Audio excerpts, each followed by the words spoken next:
Good morning, and I want to thank everybody for coming. My name is Frank Benor. I'm the Deputy Commissioner of Investigations for the Philadelphia Police Department. I'm joined today by Deputy Commissioner Maisha Massey, who has our community partnerships, and we have officers from patrol along with some of our recruits, and we'll explain why they're here and what we're doing with them. So today we're here to announce that the police department is launching our campaign, Together We Could Prevent Auto Theft. And it's an auto theft prevention campaign, obviously, and we're going to target some of the new ways that through our investigations and through some of our data, we see that cars are being taken in different sections of the city. And we'll talk about that. Just to be a little precursor to this, as we went through the COVID years, a trend with carjackings started in Philadelphia. We really attacked that problem with our federal partners. We formed a task force. A lot of arrests were made, and that we really were able to eradicate that problem over those years. That problem trended into the theft of these vehicles. Some of the thefts were targeting specific vehicles, and it became very easy, and it was publicized how to steal those vehicles. And during that time, we gave out the car clubs, and we really started to tamp that down. But the newest trend that we're going to talk about today involves the technology that really they were able to expound on and use for theft. They're using technology to take over keyless entry, key fobs, copy it remotely, and steal your car. And we have lots of easy preventive ways you could stop that. And we see areas of the city that are being specifically targeted. It's happening all over the city, but in different areas are being targeted more. So today, as part of this campaign, we're going to start going door to door in some of these locations. It's why the recruits are here. They're going to be utilized in some of these areas starting today. They're going to knock at the door, hand out our literature, and talk about the preventive steps that Lieutenant Brian Gear from Major Crimes Auto Squad, who's also here today, is going to explain to you more thoroughly and what to do with some of these to stop this technology from getting your car stolen. We realize the car is one of the most valuable things some people have. They need it for work. They need it for emergencies. We don't want to see that stolen. So we want to do everything we can to stop this trend and end it very quickly. So I'm going to turn things over to Lieutenant Gear. He's going to show and explain these items, and then we're going to talk to people about how you can get them. The car clubs, I think some of them are still available if you have a specific type of vehicle that sponsored those for us. But we'll talk a little more about how you could get these preventative measures and tools to stop these incidents from happening. So I'll turn things over to Lieutenant Gear. Thank you, sir. Can I talk here? Is that loud enough for everybody? Yep. Okay. Gonna take this with me. This.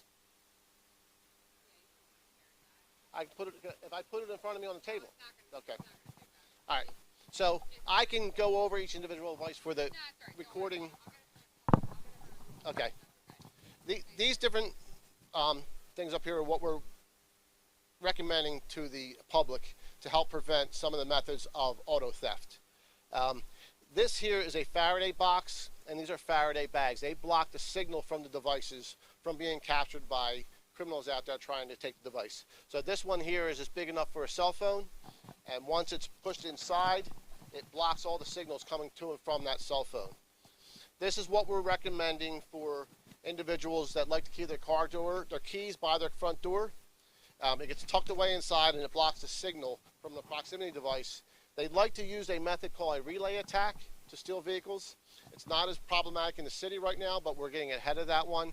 They will take an antenna near your front door. Another person with another type of antenna will extend the signal from your proximity device to that car to open the car door, push start the car, and drive off. On this side, we have visual and physical deterrence. This one is the club that everyone's pretty much acquainted with. This is another device that loops around the steering wheel, and then it locks into the seatbelt. And then there's a lock and a push button to release that from the actual steering wheel. These devices here are what we're recommending right now for the latest trend. These are for the onboard diagnostics port, the diagnostics port underneath of the driver's side of the vehicle. These devices slip over top of that device, and they protect it from what the device is that the individual stealing the vehicles are using. They are using a key fob programming device. They're connecting to the car's computer, and they're downloading a PIN code and a passcode into that device, and then they are creating their own key fob. So they'll take a blank key fob, and they will put it in that device and create a new key fob. Some of these devices, they actually can emulate a key fob when they get that PIN and passcode and drive away and make a key fob later on. This one here is a metal one that works with a key, so it latches onto that device and then locks into place. The only thing with this type of device and that device is if you're going to get your car inspected and the diagnostics is going to be passed, you're going to need to have that handy for your mechanic to get that off of the car. So the commissioner talked about the things that will be handed out. So these are going to be tips they're going to hand out to the public. How not to be a victim of theft from auto, stealing items out of your car, how not to be a victim of carjackings, and how not to be a victim of auto theft. So they're going to be recommending to always secure your car, take your keys with you, park in well-lit areas, don't leave your car running unattended, always be wary of where your keys for your vehicle are. And that's pretty much it for what we have out here. These will also be contained on another pamphlet that's being handed out tonight with these.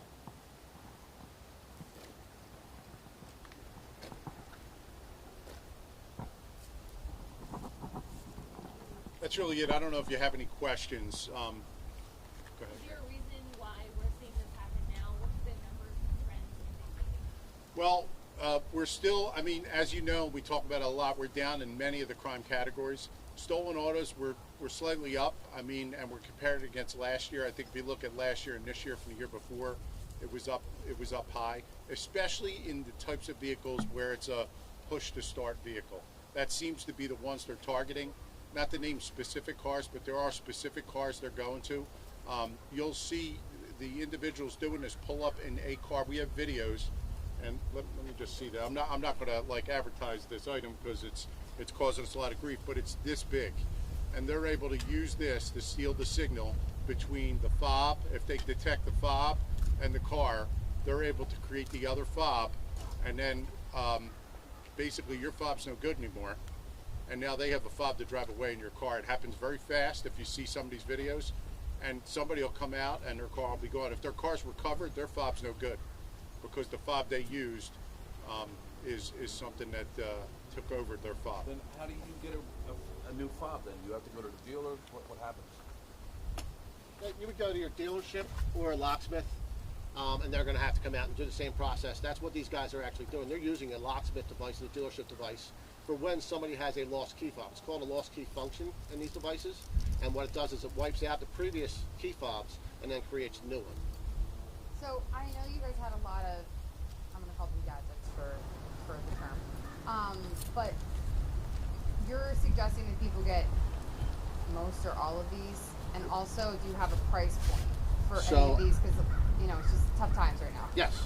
So I was able to purchase all these online, except for the yellow one. Again, they were donated by the previous problem we were having with the Kia boys and the Kia thefts. So those are what we were recommending for the Kias and Hyundais. We recommend them for any auto theft because they're a physical and visual deterrent. Once they get into your car, you already had a broken window and a broken steering column in some instances. And the Kias and Hyundais, they actually put out a software fix for their security system that isn't noticeable until you try and steal the car. So we recommend them just for the visual deterrent, and then stop them from going in your car in the first place.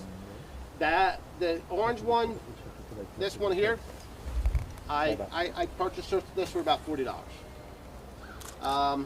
The metal OBD lock I got for $50. The plastic one with the two-part system with the screw, and it's a unique like star screw head, that I got for $27. The whole kit of Faraday, the box and the 2 bags, was $27. And then the club, you think, is... Yes, the But the club is probably the going most to be... effective, is what you're saying. We have, so those that we have there for the Kia and Hyundai owners, we have in all 20 districts throughout the city that they actually give out. If it's not a Kia and Hyundai, what they wish to buy their own, they're anywhere from $35 to like $70, depending on what you're going to purchase. Other things we also recommend is tracking your vehicle in the event that it is taken. We have, let's see if I have it in here. The air tags. So in the event that it is taken, it will help us, assist us in locating the car. So there's similar devices like this out on the market, but this is just the AirTag GPS device. The manufacturers also offer some services through them. So Honda has a Honda Link, Acura has an Acura Link, and then there's a Sirius radio system. LoJack is still something that we use quite often. So there's other options out there. So, hold on. So what I'm saying is that if you had to pick one thing to go and put your money into to protect your car, what would you pick? Depending on the Kia and Hyundai, I would recommend the physical deterrent and the visual deterrent. Right now, the latest trend is the key fob programming. So I would go with the OBD locks that are in the middle of the table. That's going to prevent them, because that's what they need to connect to download the PIN and passcode to then create. Now, going forward, we expect they could move on to this here, and that's where they're going to be stealing your signal. So that's the Faraday bags, but that's just a good precaution on its own. And so if you're traveling, you're going somewhere, you have to go somewhere and hand your phone in, and you can put it out in the Faraday bag. And what areas are you going to be leafleting? They're going to hit all 20 districts throughout the city today. Are going to have citywide. So there's hot spots in everything. Well, the hot spots are, it varies. I mean, the hot spots are all over the city. Right now, most of your push-button cars are like 2015 and newer, so it's going to be where a lot more of these newer vehicles are. Which would be where? Like, where are you guys, like, where's, like, the biggest hotspot? One of my biggest concerns right now, and the community in that area has made it known to us, is the Northeast. And that's a heavily populated area, so. And do you guys have numbers on the amount of car thefts that you guys have reported so far this year? We can get them out to them. So. What about, you talked before you came out, you're looking at LoJack, and then you're also looking at Sirius radio. How does that fill into getting a vehicle tracked? Well, we still have LoJack devices in the patrol cars throughout the city. Right. So that when we're in an area where that device is giving off signal, it'll help us direct us to where that car is. The Sirius, you call the manufacturer, and there's GPS in the vehicles. They have GPS antennas, and then Sirius will be able to tell us where within 500 feet approximately that vehicle may be. So Even if it's not, even if Sirius is not on, they can still do that. No, they're going to have to. That's why I said they're going to look into doing that now. It's more difficult after the fact. Some of these services have to be turned on while you're in the car and enabled. If the car's stolen, it's hard to do that. Well, what I'm saying is, somebody steals a car, all right, but they're not listening to Sirius radio. Can that still be tracked? If they have a subscription to Sirius, yes, whether the car radio's on or not, yes, it can be tracked. Okay. So the big issue right now is these OBD locks. They have to get into the car Yes. to do that? So yes, they're entering mostly through the same ways they've always stolen cars: broken windows, through a sunroof, defeating the lock in the door. The concern is that they're going to transition to these remote. Yes, they could. So what'll be the next thing is just rampantly stealing people's signals. And there's stuff you can look on the internet, and there's intercept devices that are different than what I talked about before, but they're not as frequently used.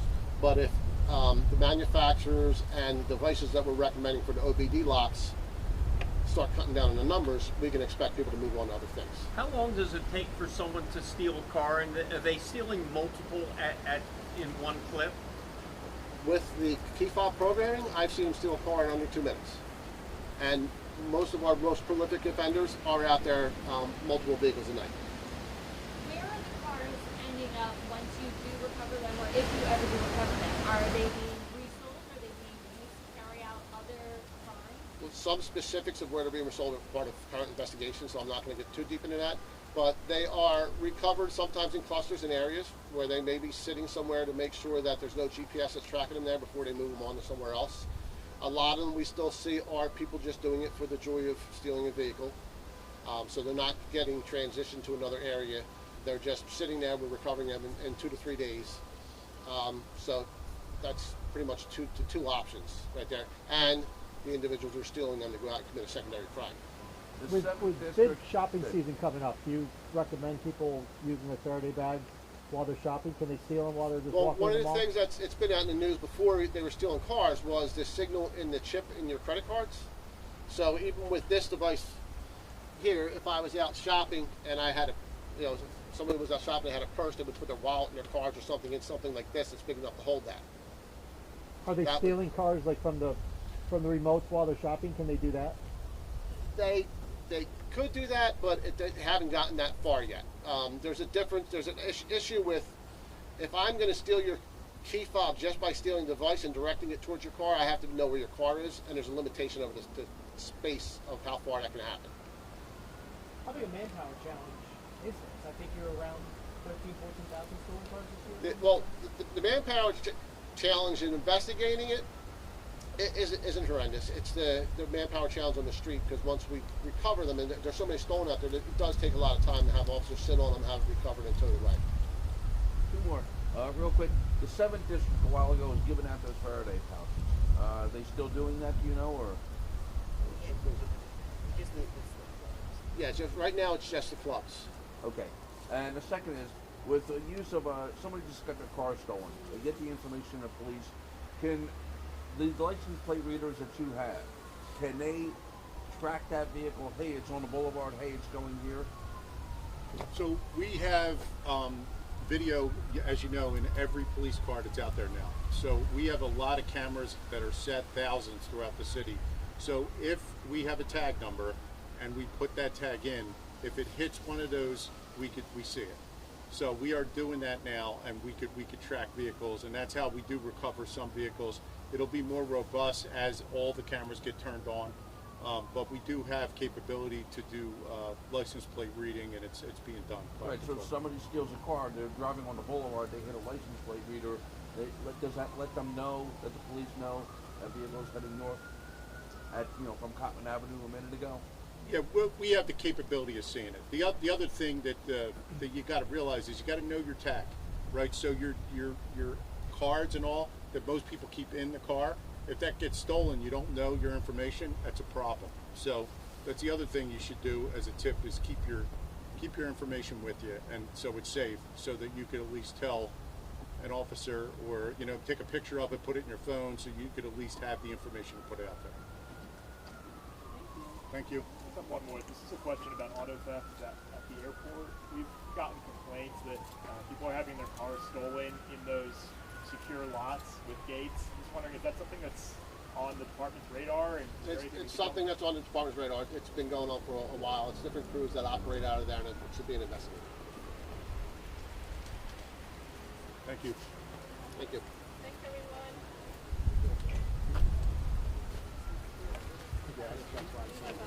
I don't want to say. Yes.